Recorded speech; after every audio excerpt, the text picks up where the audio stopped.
It's been 114 years since the first International Women's Day. We've been celebrating it since before women had the right to vote, have their own bank accounts, or divorce their husbands for adultery. A lot has changed, but not enough. Over the past year, there have been endless reminders of the work that still needs to be done. So this International Women's Day, the question is, where do we go from here? Well, I'm joined by Jude Kelly, the founder of the Women of the World Arts Festival. Let me ask you that question first of all. Where do we go from here? Well, I think we involve many more boys and men, because I think that we need to communicate the fact that gender equality isn't about women. It's about equality between everybody, men and women, boys and girls. And that's got to be something that everybody wants to aim for together, and everybody wants to celebrate together. So that's the first thing I wanted to say, which is that, I love boys and men. I've got a grandson, I've got a son, I've got a partner, I've got a dad, etc., etc. And we don't want the idea of gender equality to be perceived by people as something which is about like pushing men out the way so that women can kind of get in front of them. It's just not that. And I think there's an awful lot of backlash going on from really unhelpful parts of the world, particularly, if you like, parts of the sort of the manosphere, as it's called, that suggests that women are hostile to men. And I don't believe that's the case at all.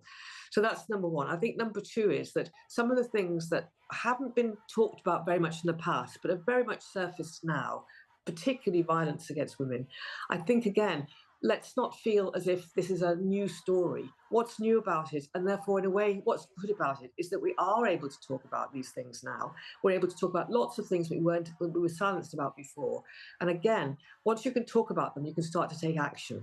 So I think that a really big push to try to understand who are the people who are really inclined to consider that violence against a partner is something that they think is acceptable.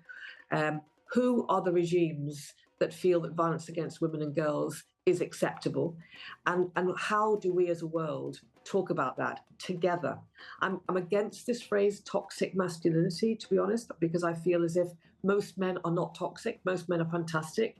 But some men take on the kind of mantle of the worst kind of masculinity, unhealthy masculinity. And I think all of us, men and women, need to address why that becomes, if you like, a fashion or an aspiration for some men, and how poor that will be as an influence on young boys.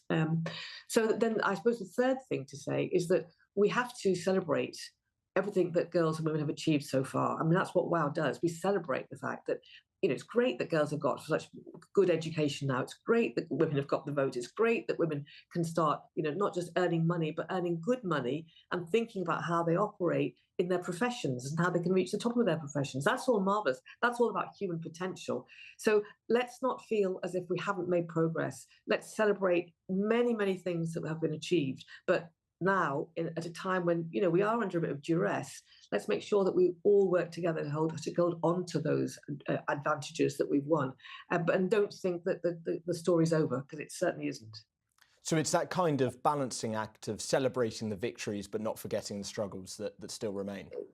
Absolutely, because unless you celebrate, you can't find the optimism, you can't find the stamina to keep going. And this is a long, long journey. I mean, you referred to the 114 years so far since the just introduction of this day. But the fact is that, progress isn't linear. Things go forward and things go backwards. If you were sitting in Afghanistan now as a young woman, you would be absolutely amazed by everything that's been taken away from you, because those young women were brought into a situation where they had huge expectations, and all of a sudden that's been just demolished for them. So we need to be aware that rights can come and they can go, but we must celebrate the fact that we have made real changes in my lifetime, huge changes. And I don't want the young women particularly to feel that the picture is only bleak, because it's not. But when you're talking about rights coming and going, recently in America, abortion rights, of course, are a significant issue there. Yeah. We've heard also somebody like Andrew Tate, who self-describes as a misogynist. When you hear about those kind of people, how do you keep that positivity, that ambition that things can change? Well, look, I do feel angry. I feel angry that somebody like Andrew Tate has been given so much airtime. I feel angry that his kind of idea, well, even that you can actually say I'm a self-described woman hater, which is the definition of misogyny, a woman hater, and that is in a way, permissible. I think that he shouldn't be allowed to be operating in public zones saying that, because that's a terribly frightening thing. Um, so, I think that there are, and of course, what we're seeing in America at the moment is the rowing back, not just of abortion rights, but of lots of things to do with diversity and inclusion that have given women opportunities that they haven't had before, leadership opportunities, mentoring opportunities, a start in life that they didn't have. So I am dismayed that these things are being called into question. So I'm not trying to be Pollyanna-ish and sort of go, it's fine, it's fine. It isn't fine. But what I am trying to say is that, when you're trying to win rights that have for thousands of years been called into question and still are, you have to play a very, very long game. And I started by saying that I want boys and men involved, and I'll continue to say that dads of daughters, partners of wives, sons of mothers need to think, would I want a world where my loved one actually was pushed back, in terms of all the potential they have to realize? Would I want that world? And I would like boys and men to join us in feeling as if this is a conversation that can be had outright and regularly all the time. Don't just leave it to women to have these conversations. And International Women's Day itself, we mentioned that it's been around for more than a century. Do you think it is still an effective form of basically pointing to these issues, of having this day where we think about this specifically? Ideally, we'd think about it every day in the same way, but do you think there is still a use to this single day? Well, I do think there's a use. I was with Jess Phillips yesterday night, and we were celebrating, and all the things that WOW in the world have done in the last 15 years. And she was saying that the irony is that we are able to speak about violence now in a way that we weren't. It's very shocking to hear about the number of women killed every year. She made that announcement in Parliament yesterday. And that's a conversation you'll now hear every day, not just on International Women's Day. So I think that the fact that women's issues are talked about commonly every day is a very good thing, and also part of the reason why someone like Andrew Tate is able to make such a meal of his views, because people feel, well, we're always talking about women. Well, we are hopefully always talking about women because we are talking about second-class citizenship still, and that needs to be solved by any civilized society. But I still think it's worth having a day, because actually that is a day, then everybody puts their minds into the sort of zone where they do some thinking about this. And you need to do thinking as well as celebration in order to go, well, okay, what do we still need to change, and how do we come together to do that? So, I think we celebrate Mother's Day, we celebrate Father's Day, we celebrate Christmas Day, we celebrate all kinds of days. It's just a moment of reflection and perhaps a moment of solidarity. So I'm glad it's there. You can say, what about a man's day? And sometimes people do say that. We have November now to think about men's mental health, and I think that is a good thing too. So I'm not looking for exceptionalism, I'm just looking for equality. Today is a day for everyone to think about inspirational women, but also the challenges facing women across the world. Yeah, it is a day for everybody. And that's the great thing, actually. We've got to stop having an idea that when we're discussing gender, all the men leave the room on the grounds that, well, this is a women's thing to solve. It isn't. It's for everybody to solve. And actually, what I think is very exciting is that more and more boys and men are getting involved, because they're being brought up in a world where their mums and their partners and their daughters are achieving great things. And I'm sure they don't want their world to go backwards. But the big thing is, how do we help it to go forwards? Once upon a time, I think men thought, well, it's about catching up with men. And then they started to get worried that it's about displacing men. It's neither catching up or displacing. It's about us rerouting all of us together and thinking, well, what does a world where we're all contributing equally look like? Well, we don't know, do we? Because we've never had it. But I'm sure it's going to be absolutely amazing, much better than what it is now. So I want to celebrate the fact that we're still on the journey.